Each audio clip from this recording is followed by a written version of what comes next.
Hello, Aries, and welcome to Intuitive Art Mediums. Thank you so much for joining me for your Taurus season Astro Tarot reading. Now, these are general readings meant for Aries, Sun, Moon, Venus, and or Rising. So please only go with the messages that resonate with you. For more messages, I recommend that you check out the other astrological signs that correspond with your natal Sun, Moon, Venus, and or Rising. So let's get into it. We begin Taurus season on Thursday, April 20th, when the sun will enter Taurus at 4:14 a.m. Eastern Standard Time. So please be sure to adjust to your time zone on the planet. We also have a new moon, blue moon, that begins in Aries and conjuncts with the Aries sun at 12:13 a.m. Eastern Standard Time, but that moon is going to shift over into Taurus about 15 minutes later at 12:30 a.m. Eastern Standard Time, and we are going to have a hybrid solar eclipse during this moon transition. And as I had mentioned, the sun will then enter Taurus at 4:14 a.m. starting the Taurus season. So Taurus is a fixed earth sign. It rules the second house on the astrological wheel. And that second house is ruled by Venus, and it rules over finances and how we show up in the world to make our abundance, how we create that abundance. So I want to draw an Earth Magic Oracle card for you for that energy. And look, we have dawn, new beginnings. I think this is perfect for you, Aries, because you are the first sign on the astrological wheel. When the sun enters Aries, it brings forth the spring equinox. It is the first day of spring. You initiate spring. You end the winter. So yes, you are the dawn of the astrological wheel. You bring new beginnings just as the spring does. On Friday, April 21st, we do have Mercury going retrograde, and it'll stay retrograde until Sunday, May 14th, which is still within the Taurus season, and that's when Mercury will go direct. And so we might have this little bit of mental back and forth and indecision. The following day, on Saturday, April 22nd, we have Earth Day, where we are celebrating our beautiful planet. Then on Monday, May 1st, we have Beltane. So I want to draw a Beltane Oracle card for that energy for you, Aries, as we do have Pluto going retrograde in Aquarius. And here we have growth with number 16. Inside myself, I've sown beauty with wounds, which speaks of my immortality. In the expansiveness, eternal song, softly bellowing in spirit. I feel like that you have some new soul growth going on here. And with that Pluto retrograde in Aquarius, which is the fixed air sign, and Pluto is going to retrograde back into Capricorn on Monday, June 12th, which is Gemini season. And then Pluto will station direct in Capricorn on October 10th, which is Libra season. And so it's traveling back into that energy that it just came out of when it transitioned out of Capricorn and into Aquarius. It's like going back and doing a second sweep, getting those little pieces that it missed from the first time, because Pluto is the planet of destruction and transformation. So let me get you another oracle card here.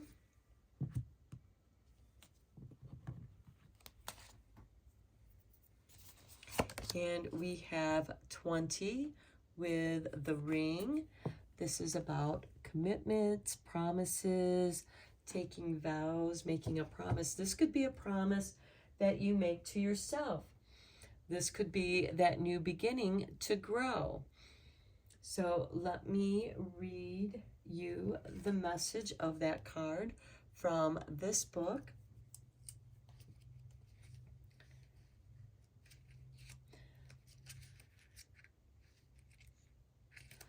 Okay, the meaning here, make sure your word of honor is trustworthy and hold others to that high standard as well. Honesty is at the root of all worthwhile relationships. If you want to be able to depend on others, be sure that you are dependable yourself. Promises may be broken if made hastily. Proceed with caution, taking time to be sure of your commitments and keep your relationships strong. I feel like that something is growing. There's a new beginning here that is growing. So your key words here are commitment, honor, and vows. And this is something that you might be making to yourself. I'm going to change my diet. I'm going to improve my diet. I'm going to improve my exercise routine. I'm going to improve whatever it is. This could be doing some spring cleaning. Maybe you're renovating your home or some aspect of your home or yourself. The key words here are commitment, honor, and vows. Your affirmation is, I am worthy of trust.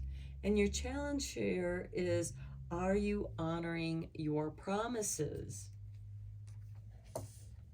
And on the other side of that, are other people honoring the promises they made to you as well? Okay, we do have the moon moving into Scorpio on May 4th at 10:32 a.m. Eastern Standard Time. So again, adjust to your location on the planet. And now Scorpio is the fixed water sign. So far I have spoken of 3 of the 4 fixed signs. This is bringing the universe supporting us, stability in those fixed signs. They can also be resistant. Now on Cinco de Mayo, May 5th, that Scorpio moon is going to oppose the Taurus sun at 1:34 p.m. Eastern Standard Time. And we do have a full moon lunar eclipse at that time. Now, after the eclipse, this can be a positive opportunity to sort out those deep feelings and begin to clear out that which you no longer need, that which no longer serves you. It can also be a great time for clearing out those old traumas, which can promote that soul growth here. And it's great to do that during the moon as it begins its waning phase and go through that change, those transitions throughout the whole waning phases of the moon until it reaches the black moon or the crone moon. And then after that, it becomes the new moon again of renewal. So let's get you a card from your sacred wealth code, because we do have the water and earth opposition here, the polarity, where there is going to be something that's going to be balanced with this lunar eclipse. And both Taurus and Scorpio is about fire, even though it's ruled by Pluto, and it can be about changes. There can be some changes to your wealth. So here we have the moon with the collaborator. I feel like that fits beautifully with that lunar eclipse. That is going to be the Scorpio moon opposing the Taurus sun. So I co-create to create. Cooperative, receptive, connective, supportive, curious, empathic, responsible, insightful, accepting, inclusive, reliable, and co-creative. Okay, I feel like that this is also making a commitment to your team. This could be your spiritual team that you're co-creating with. This can also be people that you're working with that are helping you. Next, we have the engineer. Every problem has a solution. And this is ruled by Mars. Okay, Aries, Mars is your ruling planet. So this is going to be powerful for you. Curious, productive, technical, hardworking, focused, creative, competent, practical, competitive, decisive, determined, analytical, adventurous, loyal, and generous. And now I want to mention that on Tuesday, May 16th, we do have Jupiter moving into Taurus. And then the following day, on Wednesday, May 17th, Jupiter is going to conjunct with that Taurus moon. So we're nearing the Taurus new moon here. And Jupiter magnifies whatever it's nearby. Now we still have Uranus in Taurus.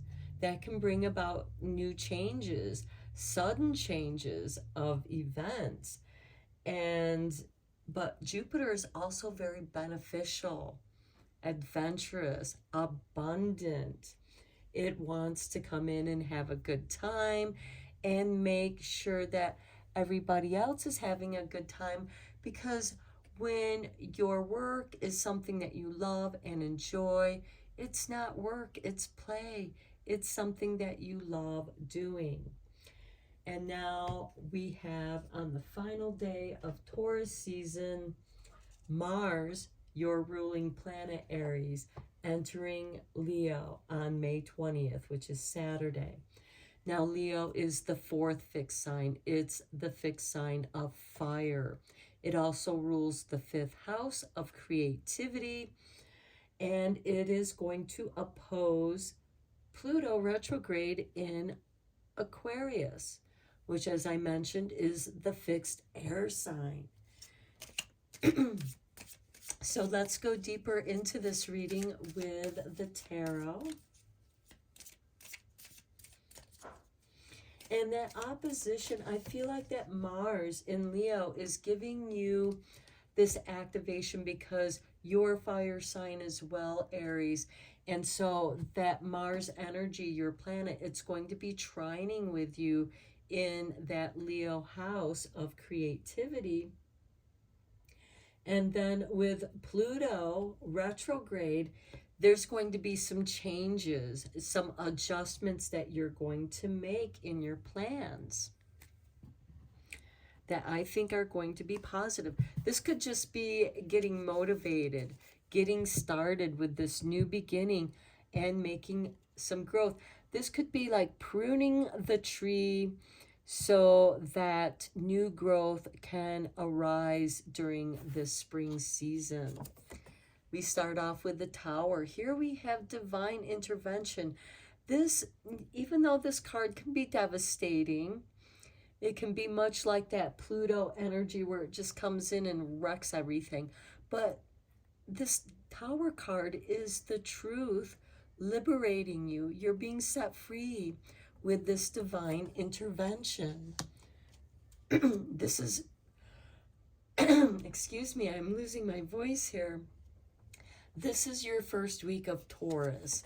And then we have the Star, your wish fulfillment, your hopes and dreams. You are getting this divine wake-up call with this lightning bolt, with the Tower card. This could be that aha moment. Next, we have the Nine of Pentacles.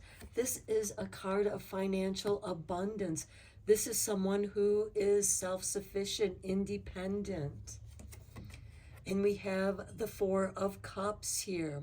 I feel like this is somehow related with the vows and commitments because you've experienced disappointments in the past with these previous three cups, but the universe is offering you a new opportunity, a divine opportunity.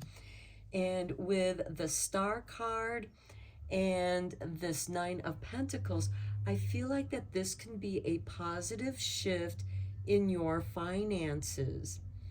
This could be a sudden financial windfall. On your third week of Taurus, we have the Queen of Swords. This is a woman who knows her mind. And Aries, you are very motivated. Aries, or I'm sorry, this card here is ruled by Aquarius, and we have Pluto retrograde in Aquarius.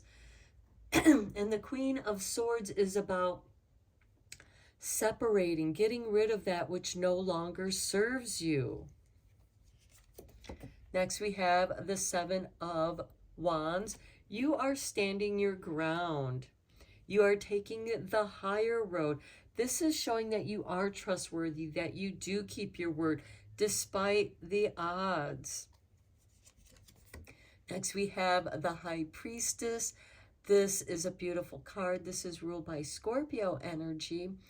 And look at that full moon in the background here, because I really do feel like that full moon lunar eclipse on Cinco de Mayo is really going to have some mystery is going to be revealed here. There is some devastation here with the Tower card, but this, I feel, is setting you free. It's getting rid of some of those people that might be creating drama in your life, because we do have the Star card here beneath you, which is wish fulfillment. And here we have financial stability here. You're feeling fine with who you are, although I think that you're tired of the drama here, and something is going to happen and you are given an opportunity to clear that out with the Queen of Swords and take the high road. You're doing that which is right for all of those that you care about. And the High Priestess she's like the librarian. She is the keeper of the mysteries. Look, we end with the Knight of Pentacles. This is a card of stability. This is an instigator of change, as all the knights are. And this is, I'm going to be patient. I'm not necessarily going to let other people know what my next move is. The High Priestess is mysterious. She keeps her cards close to her chest so nobody can see what she's up to. And the Knight of Pentacles is bringing in or waiting for the right opportunity. And I feel like that with the Seven of Wands here with the collaborators, there could be some disagreement, which is why you're feeling this despondency here with the Four of Cups. But you're going to move through that. You're just going to go in and eliminate the troublemakers. And it's going to create a much more stable situation all around. And here beneath we have the Seven of Swords. Now this is a card of strategy. This person snuck into the enemy camps and stole all their swords and prevented the war before it started. So sometimes, yeah, it can be something sneaky, underhanded, people who lie. Well, guess what? You're going to eliminate them from your world, and you just might shock them. But you are going to be so much happier because you're just tired of them creating this drama in your life. Now let's get you some cards from the Whispering Woods.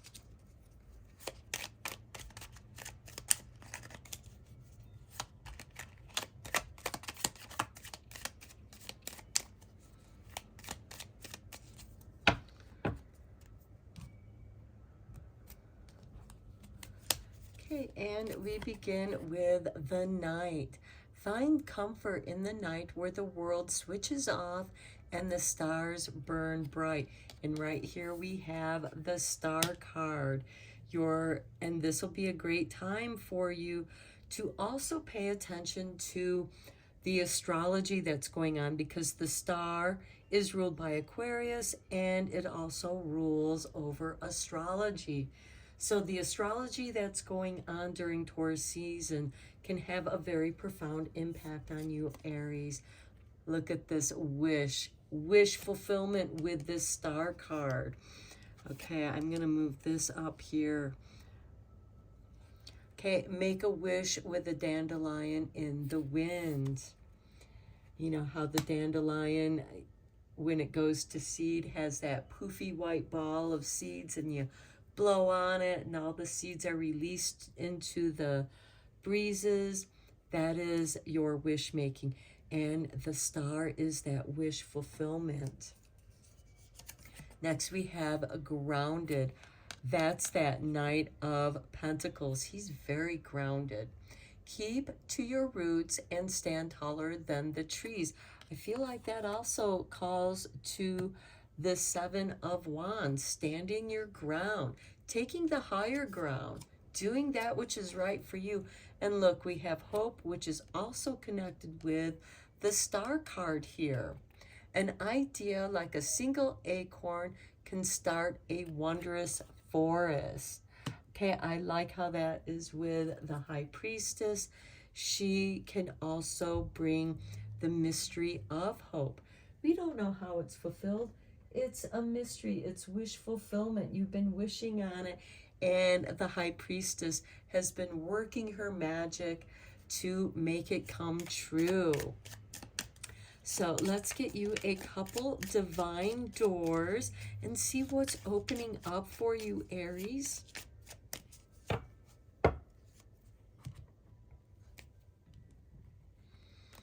Oh, look here, the sunset, that spark of light, that golden light. And it says sunset. Time here turns to release and unfurl. Old cords of pain fade as the sunlight burns. Pass this card on. I feel it's connected with this Queen of Swords, because with her sword, she can release and cut through those cords. Anything that's been binding you, keeping you stuck, held back, you know, just weary, disgusted, dissatisfied with these previous 3 cups. But here comes a brand new cup, a wish, a hope that is fulfilled. And look, it brings financial stability. Here's the artwork for your final card, Aries. Birth. We have a new beginning. So there could be, for some of you, a new member of the family coming into you. So another gateway appears in view. New life is unfolding with blessings to you. Okay, I feel like that goes with that ring card here of vow, a commitment. It also goes with this new beginning. And some of you who are hoping to be expecting a child, we have growth and birth. We have wish and hope. Perhaps that is your wish and hope. These are general readings, so go with what resonates with you. And I love it here because we have the sunset here, so something is coming to an end.